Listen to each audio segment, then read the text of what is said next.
coming for the throne.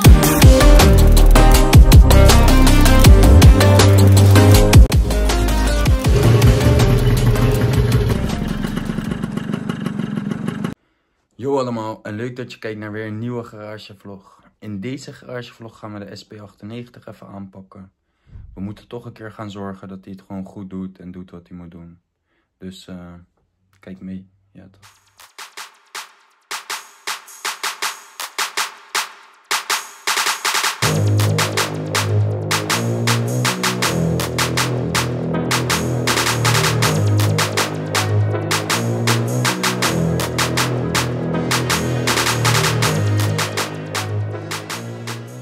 De 98 is uit elkaar. Ik had gisteren een testrondje gereden en ik kwam erachter dat het gas niet helemaal deed wat hij moest doen. En ik merkte dat hij een beetje koolvloeistof lekte. Hij werd ook best wel warm, 70 graden plus. Dus ik ga even kijken hoe ik dat kan fixen. Ja toch. Oké, wat we gaan doen is even de 98 testen. Ik ga hem zonder kappen testen, dan kan ik goed zien wat die gaskabel doet. Kan ik zien of die ergens vloeistof lekt. Dus kijk mee. Ja, toch.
hebben het stukje test gereden. Hij doet het eigenlijk wel erg goed als je het aan mij vraagt. Hij blijft ook goed op temperatuur. En dat stukje met de gas, dat zou dan zijn als het stuur deze kant op is, met alles erop. En dan zou die hoger gaan lopen. Nou, nu niks erop zit, doet hij dat ook niet. Dus ik moet met alles monteren toch even gaan beseffen waar dat dan misgaat. Maar wat een lekker ritje zeg. We gaan naar huis knallen en hem maar weer in elkaar zetten. Dit al.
Dus we zijn terug in de garage.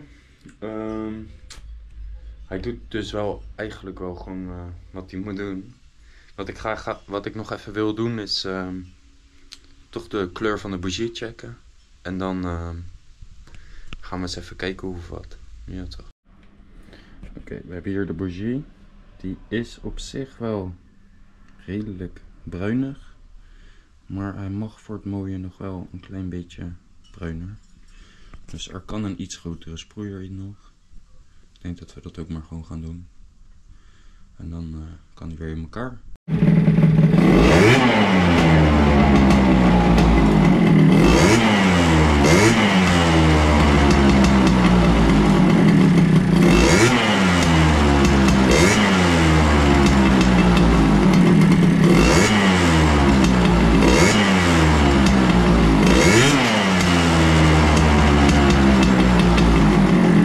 Toch, de 98 staat weer in elkaar, dus daarmee wil ik jullie bedanken voor het kijken naar deze video. Like en abonneer even. Laat ook vooral even weten wat jullie nog willen zien, want ik kan nog 100 dingen zelf verzinnen, maar als jullie goede ideeën hebben, dan vind ik dat ook leuk natuurlijk. Ja toch, rustig aan boys, ik zie jullie in de volgende.